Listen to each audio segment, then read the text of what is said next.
Hola, bueno, vamos a seguir con este recorrido por el arte de la antigüedad y bueno, vamos a pasar a lo que es el mundo romano.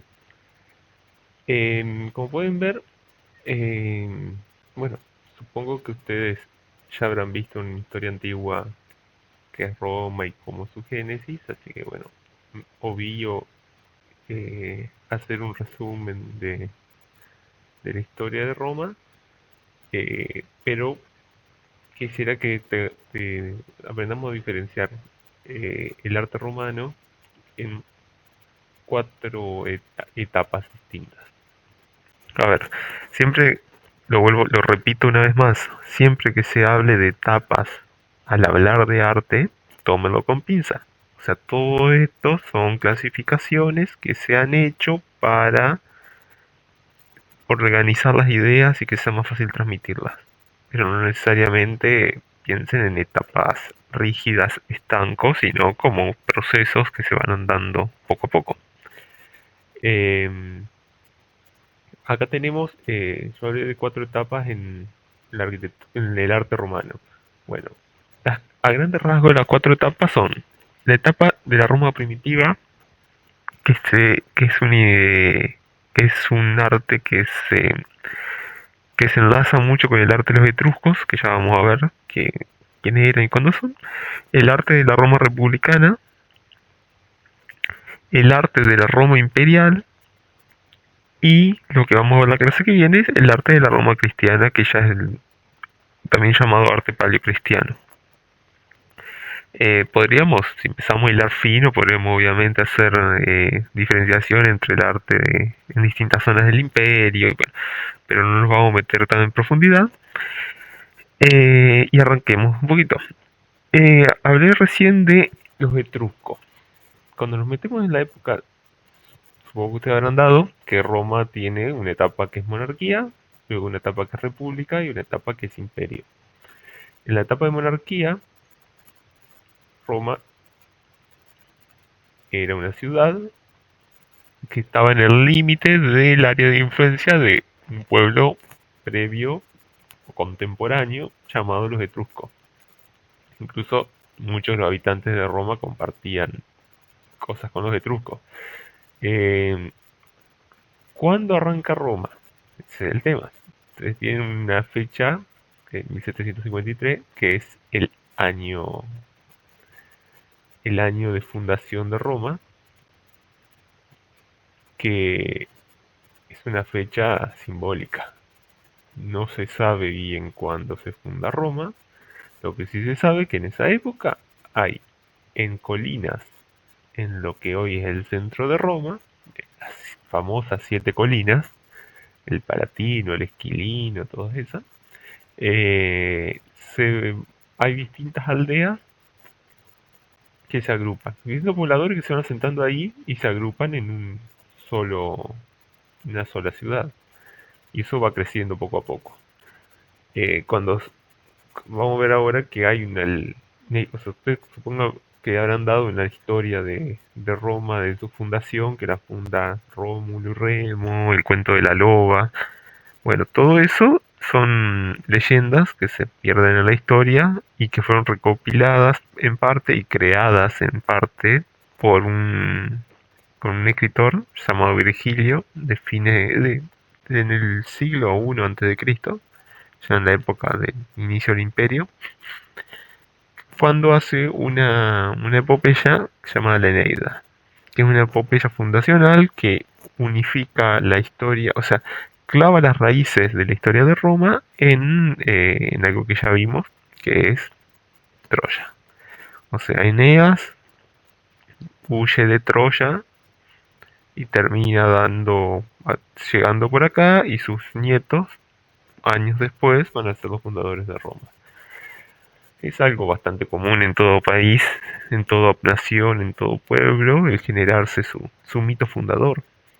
Sin ir más lejos, Gualeguaychú tiene su mito fundador de el toro y la serpiente, que es creado por Fray Mocho, pero a pesar de ser creado por Fray Mocho y ser un, un mito, a todas luces mito, eh, tiene está el toro en la bandera de Gualeguaychú.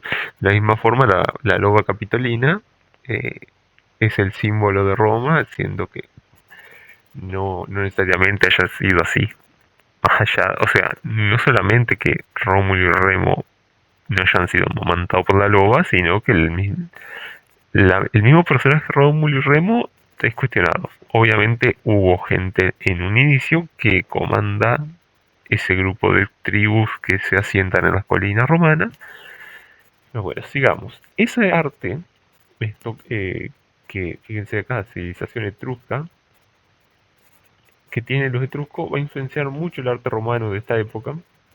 Como pueden ver, es un arte que, si bien no está al nivel de lo que vimos en la clase pasada de Grecia, pero tengan en cuenta que esto es anterior a la Grecia clásica, es anterior a la Grecia helenística, es un arte que podríamos decir que está a un nivel similar al de la Grecia minoica, similar al de la Grecia micénica,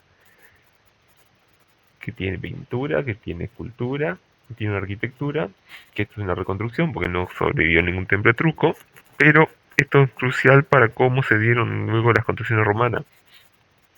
Al ojo no entrenado, esto me parece a golpe de vista a un templo griego, pero aquí hay algo que no tiene el templo griego, que es un frente. ¿Te acuerdan cuando hablábamos que el templo griego tenía la columnata toda la vuelta? En el medio era la casita de la divinidad. Bueno, esto también, el templo romano es la casa de la divinidad, pero tiene un frente y está sobre un podio. Vamos a ver que los templos romanos siempre van a tender a tener un frente. No va a haber el templo griego períptero, se llama eso de tener columna toda la vuelta. Entonces, fíjense acá en la planta. Bueno, estos son es lo poco que podemos decir. A ver, si nos podemos meter de lo etrusco, hay ciudades en ruinas en Etruria que vamos a mirar algunas. A ver, vamos a mirar un poquito acá en Google Maps. Eh, en-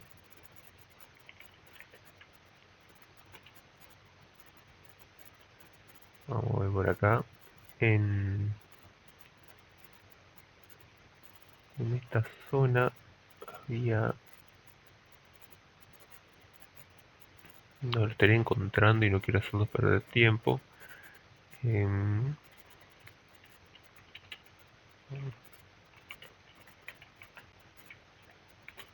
Vamos al Balonga, que era la...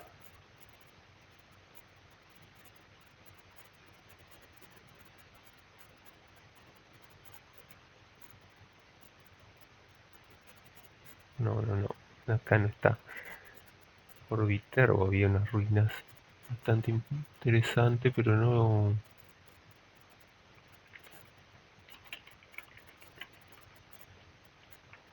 A ver acá. Acá está, estábamos cerca. Fíjense esta necrópolis etrusca. Como pueden ver, son todas construcciones que no están ni cerca al nivel de lo que vamos a ver después en Roma, pero ya vemos que es un pueblo que tiene, a ver, tiene algo que no... A ver, para que justo esta necrópolis, fíjense, acá está. Esto que ustedes ven acá, que es un arco de medio punto, se llama arco de medio punto el arco que tiene la forma circular, eh, algo que los etruscos ya lo usaban, o sea, la construcción con arco lo usaban y los griegos no lo usaban. Y de allí van a heredar los romanos el uso del arco, que tanto uso y abuso le van a dar al punto de que muchas de las construcciones más representativas del Imperio Romano son, son usando el arco o la bóveda. Ya vamos a ver bien qué es la bóveda. Hasta, a ver, el turco.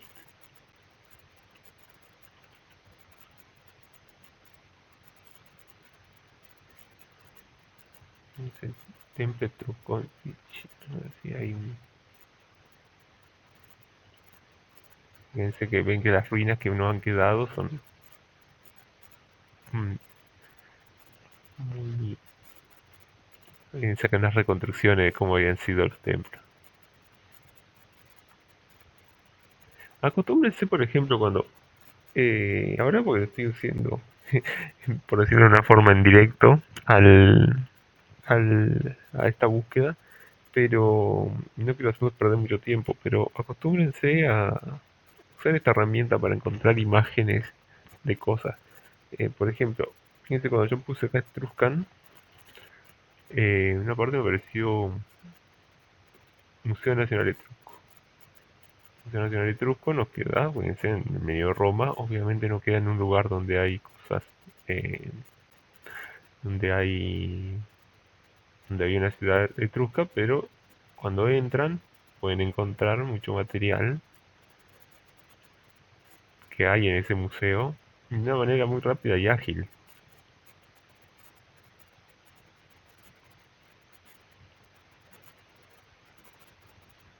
Cosas de que por ahí que a veces no sepan qué encontrar o no encontrar, por ejemplo, imágenes de algún ejemplo.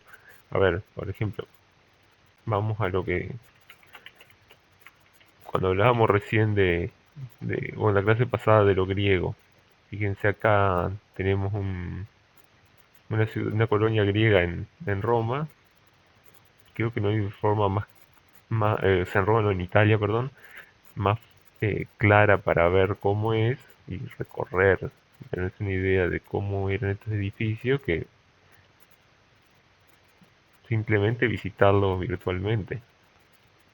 Piensa ahí es los templos griegos en el sur de Italia, en una colonia griega. O ni hablar, por ejemplo, cuando hablábamos en la clase pasada de la Acrópolis de Atenas, es como ver lo que es la Acrópolis hoy. Fíjense que la Acrópolis es esto. La Atenas antigua sucedía acá a los pies de la Acrópolis. Fíjense que acá hay templos, tenemos acá el, el estadio, pero Atenas hoy es esto. O sea, es como una... Mientras que hay otras ruinas, bueno, como vimos cuando mirábamos Troya, que son chiquitas. Entonces con eso no podemos dar ni idea, porque muchas veces, eh, ¿te acuerdas cuando yo en los videos anteriores hablaba del tema de la complejidad de las sociedades? Y hay algo que, si bien no es lineal, sí va bastante de la mano, el tema del tamaño de la población con la complejidad que tiene esa ciudad. O sea, hay como dos parámetros que son muy relevantes al momento de que una sociedad se complejice. El tamaño de la población de esa ciudad y lo conectada que está esa ciudad a otras ciudades de similar tamaño o mayor tamaño. Entonces por eso van a ver que yo muchas veces voy a hablar, cuando nombre lugares, voy a decir cuántos habitantes tenía y voy a dar una idea de a qué distancia estaba. Que, o sea, no sé si nosotros somos conscientes, por ejemplo, en el mundo en el que vivimos. O sea, estamos en una ciudad de 100.000 habitantes, que es capaz la mitad de lo que tenía la Atenas de la Grecia clásica, pero que estamos a 3 horas de una ciudad de 15 millones. Y estamos a segundos de comunicarnos con el planeta entero. El intercambio de ideas, de cultura que se está dando en la contemporaneidad es abrumadoramente superior en cantidad y en complejidad a lo que se había dado en esa época. Por eso los cambios son tan lentos, por eso podemos hablar de una forma de construcción y que mantiene siglos y siglos y siglos. Por ejemplo, ahora cuando estamos hablando de Roma, ya que estamos acá, vamos a usar esto. Fíjense cómo Roma es una ciudad grande, pero la Roma que estaba en la que fue el Imperio Romano es una que queda adentro de unas murallas, que es esto que vemos acá. No sé si se alcanza a ver. Fíjense las murallas romanas. Estas son las murallas de la ciudad de la Roma imperial. Bueno, acá se coló una muralla más moderna. Se puede ver porque es una forma de fortificación ya de la edad moderna. Eh, pero La Roma, cuando hablamos ahora de la Roma de la época de los etruscos, eso, estamos hablando de una Roma que ocupaba el Palatino, otra colina, o sea, el Quirinale, no era una Roma mucho más grande, luego se expande. Volviendo al PDF, eh, fíjense cómo cuando Roma, o sea, la Roma que es esto, apenas controla el territorio que la rodea y tendrá no más de 10.000 personas, como mucho 20.000, 30.000, pero ya en la Roma de 30.000 habitantes ya es una Roma que ya va camino a la Roma republicana. Háganse una idea que es como una especie de entre Urbina Reina y Colón. Ya la Roma republicana, que es la Roma que pelea las guerras púnicas, que, que se empieza a comer el Mediterráneo, es una Roma que empieza a crecer mucho y sí ya va camino a ser la Roma del imperial, que es una Roma que llega a tener 1.000.000 de habitantes. 1.000.000 de habitantes hoy es más chico que Rosario, más chico que Córdoba, son 10 Gualeguaychú, es como la quinceagésima parte de lo que es Buenos Aires, es la 36ª parte de lo que es Tokio. O sea, es gigante para su época, tiene es gigante para para una ciudad preindustrial que no tiene, a ver, imagínense que ese 1.000.000 de habitantes de Roma tenía que comer, tenía que hacer sus necesidades, tenía que sus residuos salir de la ciudad. Así que fíjense el trabajo importante que ha tenido que tener para que eso sobreviva. Y bueno, cuando hablamos de arte, tanto en Grecia como en Roma, la complejidad del arte que se va dando va dependiendo de esto. O sea, acá no es solamente que Roma de repente es una ciudad gigante, sino que esta Roma tiene contacto con toda la cuenca del Mediterráneo. Como una clase pasada, no es que solamente que Atenas es una ciudad grande de 200.000 personas, sino que está comunicada con todo ese mundo griego que estuvimos viendo. Del ejemplo de la Roma republicana ya podemos tener algunos que han sobrevivido, porque ¿qué pasa? Es lo que pasa con todo el arte, que es cuando se tiene una época donde hay un arte y luego viene otro arte que se dice superior y en muchos parámetros es superior. Eso también, cuando yo use la palabra superior, inferior para referirme al arte, quiere decir que estoy usando algún canon medida. Yo soy de la idea de que no hay que tenerle miedo a decirle superior o inferior al arte, siempre y cuando tengas que justificarlo. Y si otra persona te dice, no, tu canon me parece una payasada, cosa que tiene todo el sentido del mundo. O sea, yo puedo decir, no, este arte romano es superior porque se ajusta más a los cánones romanos clásicos según tal autor. Y voy a decir, y a mí me gusta más este. A mí este arte, por ejemplo, puede haber un montón de personas que este arte le genere mucho más, eh, no sé, empatía. Llamémoslo empatía como esa, esa capacidad que tiene uno para hacer un ida y vuelta de sentimientos, sensaciones e interpretaciones con otra cosa o otra persona. Podés tener mucha más empatía con una obra de Taro de Truz que, por ejemplo, con un busto de realismo perfecto de un tipo aleatorio, que ya vamos a ver quiénes son estos. Eh, entonces también, es el arte, yo siempre digo, ustedes pueden hacer distintos ejemplos, pero el tema de esto, los cánones existen y los cánones son criticables. O sea, no podemos irnos ni al extremo de no hay canon, todo vale, ni al otro extremo de el canon es este y es intocable. Bueno, en este caso que tenemos, a lo que venía con esto, hay pocos ejemplos de la Roma republicana y la Roma monárquica, simplemente por el hecho de que en años posteriores hicieron cosas que para los cánones romanos eran mejores. Entonces, solamente hay cosas como este templo redondo, a Vesta, que ha sobrevivido. ¿Por qué? ¿Qué pasa? ¿Por qué no sobrevivió este templo a Júpiter? Y porque después vinieron y le hicieron otro templo para Júpiter que era mucho más grandioso, que es, si mal no me equivoco, ¿es este o es este? Uno es a Marte y el otro es a Júpiter. Em, entonces, ¿qué pasa? Si vienen y te hacen el otro templo encima y es más grandioso y como que lo mismo va a pasar con todo tipo de arte. Vamos a ver que toda la arquitectura y el arte medieval de la alta Edad Media y de la media Edad Media, lo que se llama románico, hay muchos casos que ya no existen, pero no porque lo destruyeran con malicia o con, sino porque después en el gótico hubo época más próspera y dijeron, bueno, vamos a reformar esto y lo hacemos a la manera gótica y ya fue. No, no, no, esa idea del arte como patrimonio que tenemos hoy muchas veces no ha existido. O sea, por ejemplo, el que hizo el templo de este templo de Marte, la idea era, de Marte no, de Júpiter, la idea era hacer el templo más glorioso que te salga. En la época etrusca, en la época de la Roma monárquica, la Roma primitiva, este tipo de templo era lo más glorioso que le podía salir a un romano. Después hubo una época donde lo más glorioso es esto o esto, y bueno, se cambia.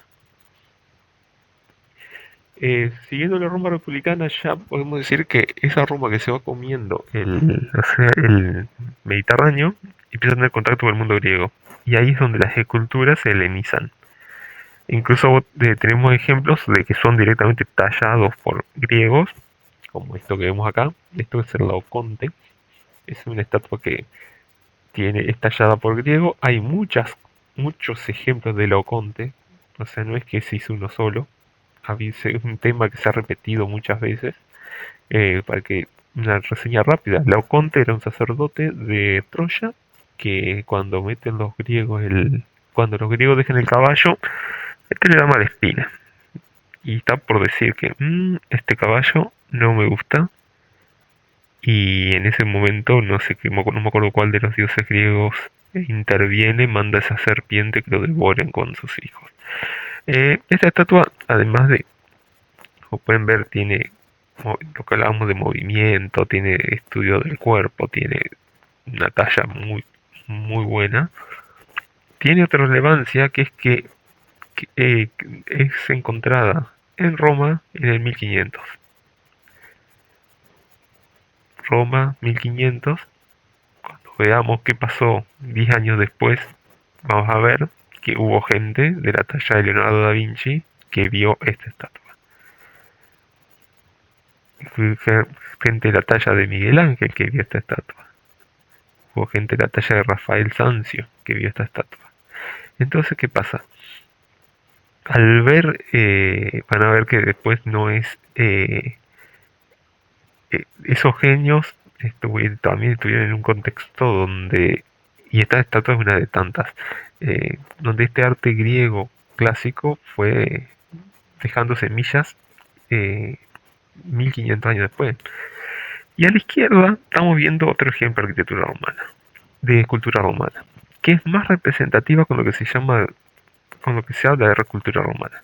A ver, si agarran libros y se ponen, o si se pueden escuchar algún youtuber no muy crítico de la cosa, y incluso si agarran el libro con críticos reputados, va a haber muchos que van a decir una simplificación que es esta.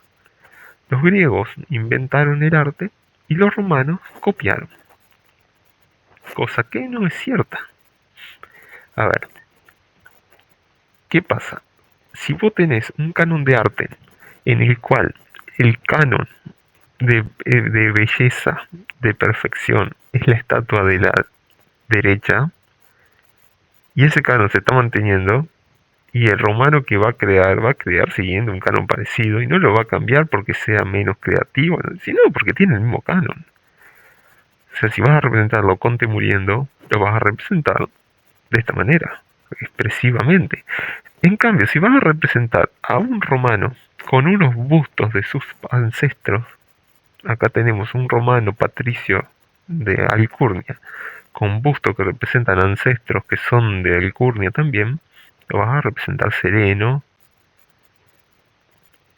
Y bueno, pero si tu canon es representar realistamente, obviamente que vas a hacer lo mismo que los griegos, pero no porque el romano no sea creativo, sino porque, una, que el romano va a ser lo que se ajusta a su canon. Otra, que este canon va a perdurar hacia el futuro y por ende este tipo de estatua, imagínense esto, ustedes son alguien que está cavando en el 1400, en el 1200, en el 1700 incluso, y desentierran cualquiera de estas dos estatuas. Y a su vez desentierran esto. ¿Cuál van a poner en el museo? En un mundo donde el canon es esto, obvio que esto va a perdurar. Y si perdura hasta el siglo XX, incluso hasta hoy, o sea, si hoy agarrás y decís cuál de estas estatuas es mejor a un número aleatorio de gentes en nuestro contexto y la comparas con esta otra, con la de arriba a la derecha, y estoy casi seguro que, salvo que lo hagas en un círculo de personas que estén metidas en el arte y puedan ver la belleza que puedan tener estas cosas más simples, la mayoría te va a llevar a esto porque, a ver, ¿qué hace que estas estatuas sean más atractivas para personas? Van de estas cosas, principalmente la técnica que tiene, la expresividad que tiene esta, o el simbolismo de pasividad que está teniendo esta, lo dificultoso que es hacer esto en mármol. O sea, y eso es algo que en todos los artes se van a superponer tipo capas para al momento de apreciar. Que uno es, ¿qué es lo que te está diciendo esa obra? ¿Qué es la técnica que necesitas? Son cosas como que le van dando puntajes. Y distintos cánones le van dando puntajes distintos a cada uno. Va a pasar con la música. O sea, viene alguien y te hace un punteo de guitarra magnífico y por ahí no te mueve un pelo, pero lo tenés como buen músico porque vos decís, ah, mira, este mm, tiene técnica. O sea, no me mueve un pelo, pero tiene técnica. Tiene algo bueno. No es como cuando decís, no, para esta que no me mueve un pelo, no, toca horrible, toca desastroso. Bueno, siguiendo un poco, vamos a la Roma imperial.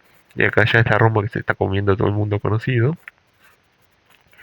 Y bueno, por un lado tenemos el tema de la arquitectura, que también, acá tengo otro ejemplo, los romanos están copiando los órdenes clásicos griegos, sí, pero también los etruscos, y además la arquitectura romana no es solamente esto, este orden clásico no es tal cual el griego, si ustedes empiezan a fijar las proporciones van a ser distintas, los lenguajes que están usando son distintos, eh, y hay otra cosa más, el arco, que acá lo podemos ver, este arco los griegos no lo usaban y los romanos lo usaron mucho.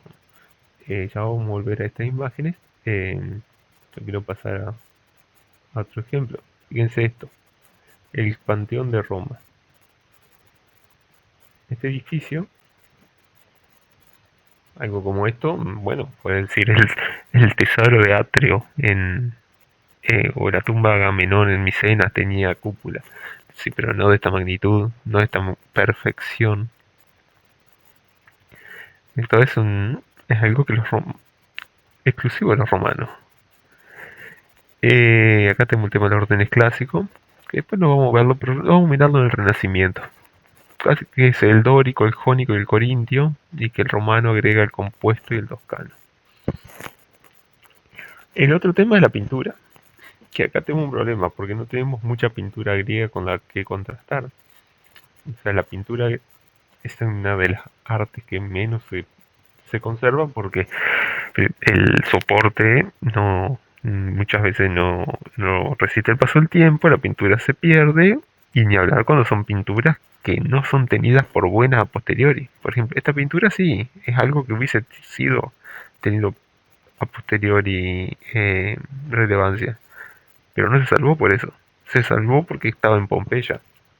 Pompeya es esa ciudad a pie del Vesubio, que es este volcán cerca de Nápoles, que queda sepultada por una erupción volcánica y ha hecho que mucho de este arte que De otra manera hubiese sido saqueado, se hubiese sido habitado y transformado, perdure.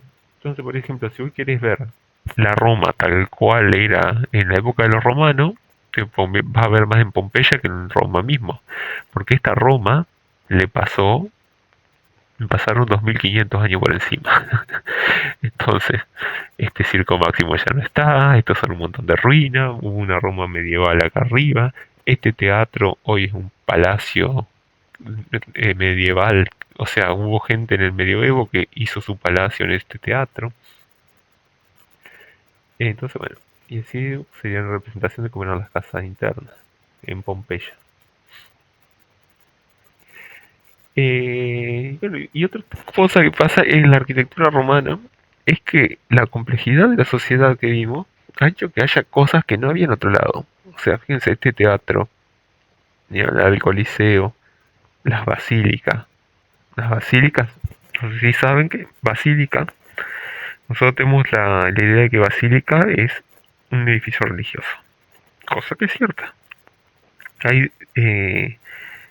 es una palabra que se usa como edificio religioso, pero también es una palabra que se usa como para definir un tipo de construcción arquitectónica.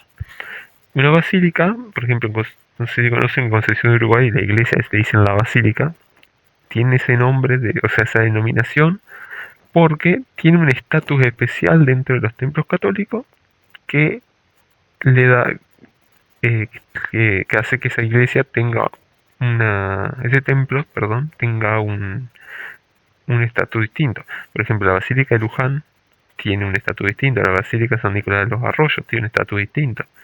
Y no necesariamente tiene que ser catedral igual donde está el obispo, cabeza de diócesis, no. Esto es por distintas razones. Esa iglesia, ese templo, tiene una característica importante. Pero la otra excepción de basílica es la que hace que este edificio sea llamado basílica.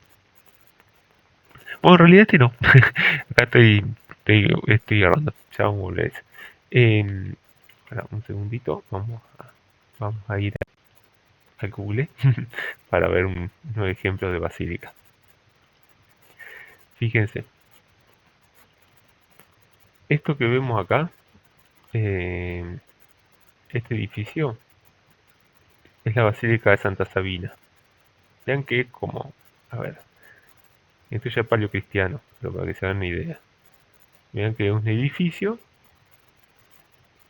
alargado, que en la punta tiene una forma redondeada que se llama ábside.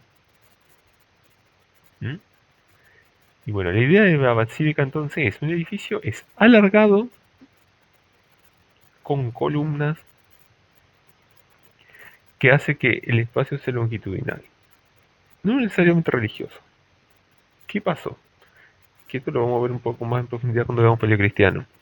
La basílica originalmente, que tenemos pocos ejemplos, mejor dicho, no tenemos ejemplos sobrevivientes de basílica eh, que sean que no sean religiosas, porque todas las basílicas anteriores que no fueron religiosas se hicieron religiosas a posteriori. Era, acá tenemos un ejemplo reconstruido de Trajano, estas columnas caídas las levantaron. Eh, Era un edificio alargado que servía para distintos usos, usos institucionales de Roma. El, el hecho que después se tome como edificio religioso es porque, a diferencia de lo que sucede en el paganismo romano, donde el templo es la casita de la divinidad, en el cristianismo el templo es el lugar de encuentro de la iglesia. Por ende, tiene que ser un lugar grande donde entre mucha gente. Y es el edificio de la basílica, alargado, como, así como lo que vimos recién, se ajusta perfecto para eso. Por eso va a terminar siendo la basílica, el edificio religioso cristiano por excelencia. Siguiendo un poquito más lo que le hablaba recién, el último ejemplo que les mostré cuando dije no, esto no es, estaba mostrando la Basílica Santa María de los Ángeles. Pero ¿por qué? Yo dije, esto no es. Porque esto se llama basílica, porque es un edificio religioso, pero que está construida, fíjense lo que es el interior, pero acá lo que me importa es que vean esto del techo. Porque esto que está acá arriba es la parte, como la entrada de las termas de Diocleciano. Son unas termas romanas que en la época del Renacimiento es convertida en basílica. No encuentro una imagen bien interna. Vamos a ver, vamos a ver otro ejemplo de una terma para que vean cómo hubiese sido esto si no lo hubiese modificado. ¿Dónde está? Acá está, termas de Caracata. Fíjense lo que son las termas y la dimensión que tienen.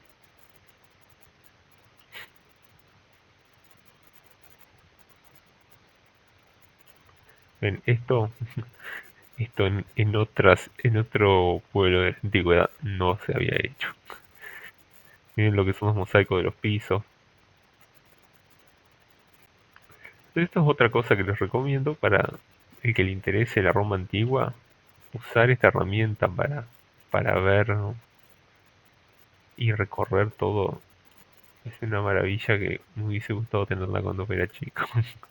Me hubiese pasado muchas horas acá. Ni hablar si empiezan a recorrer acá el foro o todo esto.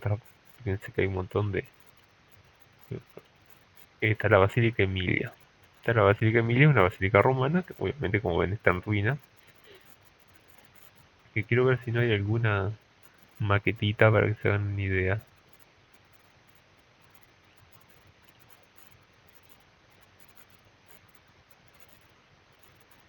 No, no la he encontrado. Bueno, continuemos. Em, lo demás que tenemos que ver de Roma, además del tema este de las basílicas, bueno, en la escultura de la Roma imperial, fíjense que sigue teniendo la perfección de lo griego, tiene la solemnidad de lo romano y dependiendo del momento. No hay muchos ejemplos que han sobrevivido, principalmente porque se hicieron muchos. O sea, tengan en cuenta que se hicieron estatuas a lo largo y a lo ancho del mundo. Después, por ejemplo, hay cosas que sobrevivieron de casualidad. Por ejemplo, esta que está en un caballo a la derecha es el emperador Marco Aurelio, hecho en bronce, que es una de las estatuas ecuestres más perfectas que hay de esa época. Cuando uso la palabra perfecta la uso porque es la que tiene mejores proporciones, proporcionado tanto al hombre como al caballo. Es algo medio complicado a veces hacer eso. Si ustedes después empiezan a ver las estatuas ecuestres que hay a lo largo del mundo y de la historia, van a ver que no es cosa simple hacerlo. Y sobrevivió toda la Edad Media porque creyeron que era Constantino. Y al ser Constantino el emperador que hace legal el cristianismo y que muere cristiano y que su madre es una gran, eh, ¿cómo se llama esto?, promotora de lo que es el cristianismo en su época, no es tomada como, no por santa, pero por algo a proteger, a preservar, mejor dicho la palabra. Cosa que no hubiese pasado si se sabía que era por ejemplo, si bien Marco Aurelio no hizo persecución contra los cristianos, pero poner que hubiese sido algún otro emperador pagano que hubiese hecho persecución contra los cristianos, posiblemente la estatua hubiese terminado fundida. Acá tenemos el tema de la pintura en la Roma imperial. Fíjense lo que el nivel de, de representación, qué interesante que es, y cosas que se representan. Por ejemplo, esta chica que vemos a la izquierda es Safo. ¿Se acuerdan de Safo que vimos en la literatura griega? Bueno, acá aparece en forma de pintura casi 800, mínimo 800 años después de su muerte. Que ahí es eso algo que también que me gusta que se metan y se los invito a pensar. O sea, alguien pintó porque quiso o o si no, alguien pidió que le pintaran esto representando a una mujer que estaba haciendo poesía 800 años antes, o 1000 años antes. Aunque es algo que por ahí nos tiene que, nos tiene que hacer pensar eh, esta trascendencia del arte. Y por eso van a ver que después en el práctico vamos a trabajar mucho eso. O sea, cómo una obra de arte va generando, o sea, va echando tiene raíces en el pasado y va generando frutos que van a generar otras obras de arte en su futuro, que es nuestro presente. Y al hacer ese viaje genealógico del arte es cuando ven la riqueza que tienen muchas de las obras, que es mucho más que técnica, incluso es mucho más que lo expresivo. O sea, de vuelta yendo a la vara de qué tiene cada uno para decir que un arte es bueno o malo, o mejor o peor, que te guste o no te guste. Y algo que se va a tomar muchas veces es la técnica, como ya dijimos, lo que te diga esa obra. Y después cuando vos ya empezás a hacer el trabajo intelectual histórico y ves el contexto y cómo se insertan en ese mundo, van a hacer que obras de arte las hagan, les vuelen la cabeza, por decirlo de una forma. Es como cuando, no sé, estás viendo una película y te das cuenta que una escena está homenajeando a otra película y la está homenajeando veladamente, no plagiadamente. Y vos decís, esto no solamente me está diciendo esto, me está diciendo un primer mensaje, un segundo, un tercero y a veces hay hasta un cuarto mensaje. Bueno, otro arte que usaron mucho fue el mosaico. Es de esperar que las pinturas de este tipo también se usaran, pero por lo que hablamos antes de que su difícil conservación no hayan perdurado. En cambio, un mosaico es más fácil que perduren porque o sea, el mosaico está hecho de piedritas, ya sea cortadas así de una piedra de ese color o hechas ya sea de un material vitrificado. Eh, ¿Qué pasa? Cuando se desgasta sigue existiendo el material, entonces no va a tener esa pérdida de, de, de colores que vas a tener en la pintura. Salvo que, bueno, que estén en un piso de alto tránsito. Fíjense lo que son los mosaicos y que son, o sea, no sé si se dan cuenta el trabajo que es esto. El hecho de que esa piedra sea más oscura que esta sea más, o sea, que esta sea más oscura que esta, pero más clara que esta. Miren acá. Y bueno, y para cerrar, vamos a ver dos cosas. El tema de la literatura, que también en el grupo, en el aula virtual subí los ejemplos que acabo de mostrar, para que el que se siente interesado pueda profundizar un poco y si quieren más, o sea, todo lo que sean lo griego. Tengo PDF tengo una biblioteca de PDF como de más de 15.000 PDF. Entonces, si necesita cualquiera de las cosas que acá aparecen, pídanlas que se las paso. Eh, uno, a ver, acá como ejemplo usé a Cicerón, a Virgilio, a Ovidio, a Marco Aurelio, el emperador, sí, el emperador, también el escritor, a Picio. ¿Y por qué usé esto? Si hay porque son representantes de distintos tipos de literatura, eh, que son como el ejemplo de la literatura romana. Cicerón en el tema del discurso y de la literatura apuntada a lo político.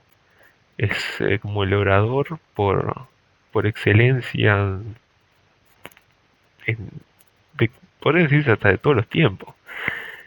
En cambio, Virgilio está elegido porque es quien hace la epopeya más grande de la época romana, que la que nombramos recién, del, de Rómulo y Remo, que se llama la Eneida, Ovidio porque es un representante de lo que es la poesía, o sea, la poesía no, los escritos eh, que tiene una literatura en la cual le pone mucha fuerza a todos los sentimientos. O sea, acá vamos a ver que lo importante es contar la épica. Acá lo importante es transmitir el mensaje político de una manera eh, clara y potente. Acá es transmitir sentimientos. Marco Aurelio, porque es un escritor que plantea la filosofía estoica, que es una filosofía de la Roma pagana que tiene muchos puntos en común con el pensamiento cristiano posterior. Principalmente en el sentido de que es bastante más despojada de los que serían los vicios que pululan por la Roma imperial. En eso se tienen como punto de contacto. Em, y por eso es una filosofía que a su vez es reivindicada muchas veces. Eh, Tiene pensadores como Séneca, capaz lo hayan escuchado. Y bueno, y este Marco Gabio Apicio lo puse porque es alguien que escribió un libro de recetas. O sea, creo que no hay cosa que ejemplifique más la, la idea de lo complejo que era la Roma imperial, de que hubo un tipo que escribió un libro de recetas de cocina. Entonces, no, que lo pongo para que vean, para que bajen de la idea de que Roma es solamente un emperador glorioso arriba de su caballo. Roma también es un tipo escribiendo sobre cómo hacer vino aromático con miel, entre muchísimas cosas más. Bueno, los invito después que lean, por ejemplo, fíjense esta. ¿Hasta cuántos? Esto es un Cicerón, como les dije, era un político romano. Esto es un discurso hacia Catilina. ¿Quién es Catilina? Catilina es un rival político que, como podrán ver, está haciendo de las suyas.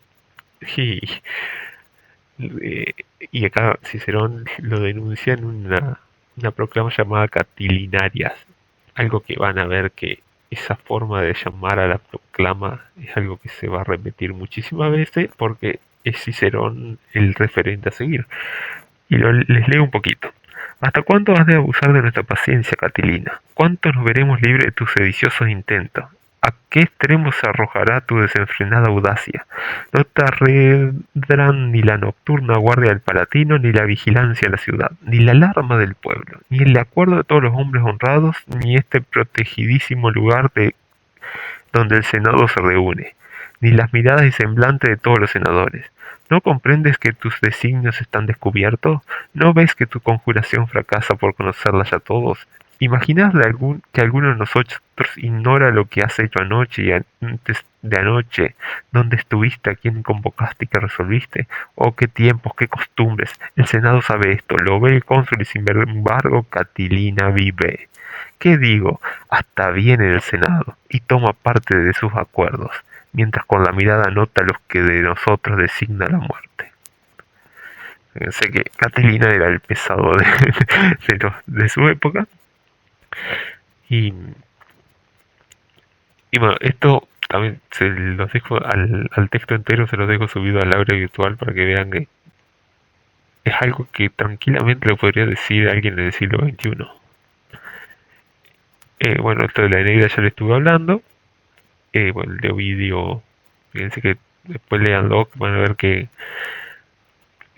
o sea, los escritos de Ovidio son recontra interesantes también en el sentido de que tiene que ponerse en la piel de que decir, alguien hace 2000 años estuvo escribiendo esto, pensó esto, tiró su alma sobre este texto. Y bueno, para terminar, paso al, al igual que como hice en el video de Grecia, a presentarle una serie de películas donde Roma aparece. De vuelta. lo que les pido, o sea, ¿cuál es la intención de esto? No es para que ustedes vayan y pongan alguna vez a que tengan que dar Roma a sus alumnos estos ejemplos, sino para que hagan una lectura crítica. Ustedes miren estos videos y vean en cuál video se trató de representar Roma de manera realista, en cuáles se trató de magnificar, en cuál es la historia de Roma es central y en cuáles es un adorno de fondo. O sea, donde no, al que hizo eso no le importó tanto si el templo que puso de fondo era romano o griego. Primero que lo único que le importaba era ambientar y listo. Y bueno, también, por ejemplo, yo de estas películas que veo acá, la que podría recomendar si alguien que quiera meter, o sea, meterlo a la idea de lo que es Roma, es Gladiador, por más que la historia es ficticia, porque no existió Máximo Décimo Meridio, y no hay pruebas de que Cómodo matara a Marco Aurelio, pero la forma como se representa Roma es muy interesante y da una idea de que de lo grande que era Roma, lo grande que era esa ciudad de 1 millón de habitantes. Bueno, pasemos a verlo.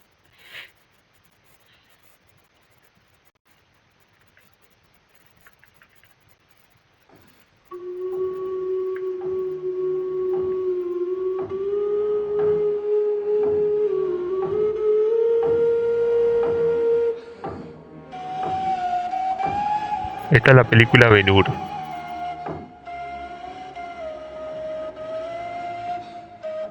You know that a fleet of Macedonian galleys has been raiding Roman commerce. The Emperor has honored us with the task of seeking out and destroying them.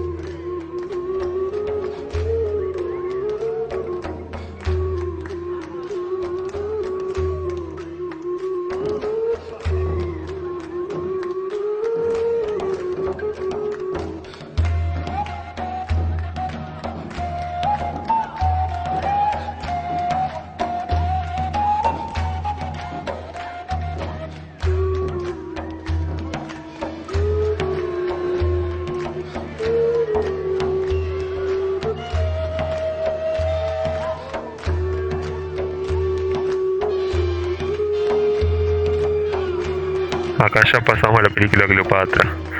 La música que puse de fondo es una música que cuando la encontré estaba presentada como un intento de emular a música hecha en la época de Roma.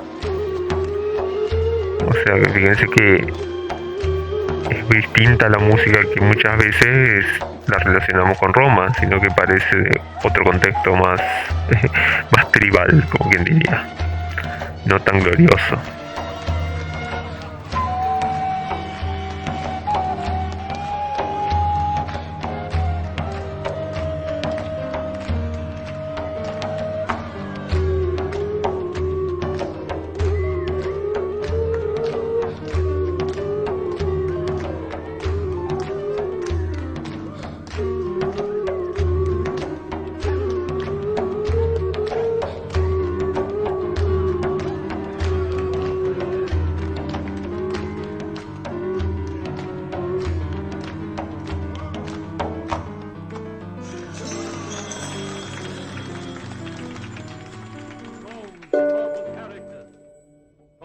The finest talents of our day. With flawless performance, they recreate Caesar's Rome. The struggle for power, the clash of arms.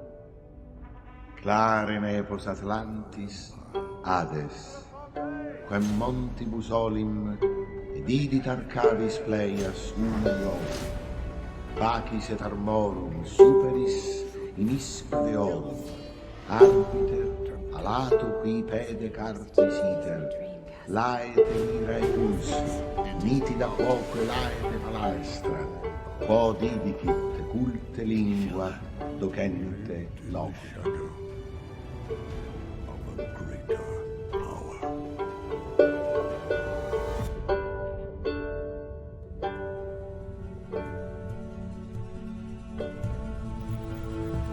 Y bueno, esto que es la que vimos recién es Pompeya y ahora es Gladiador la que va a aparecer dentro de un rato, que es la música que suena ahora es de la banda sonora de Gladiador. Ah, bueno, no, antes está Cubadis. Esto es Cubadis, una película vieja. Pero la banda sonora que está sonando ahora es de la película Gladiador del año 2000, que sí, no es música romana.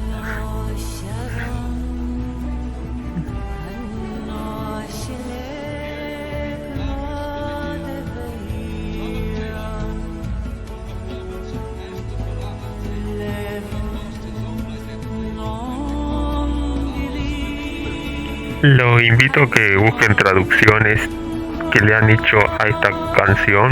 Van a ver que tiene una letra muy bonita.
Bueno, esto es todo por hoy del tema del Imperio Romano. Ya en el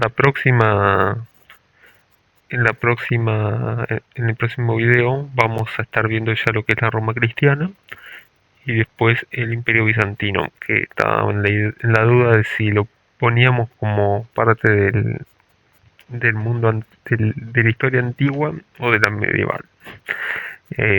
Porque tenemos algo que es un puente entre ambos mundos, porque si bien es contemporáneo a la Edad Media, es algo que tiene sus raíces en el mundo romano y en ese mundo oriental que quedó de la parte oriental del Imperio Romano. Pero bueno. Bueno, como siempre digo, cualquier duda que tengan, consúltenla en el aula virtual. Cualquier duda que tengan que necesiten profundizar en algún tema de estos o que les interese, ya sea por, por los prácticos o para otra materia, no duden en consultar. Bueno, muchas gracias.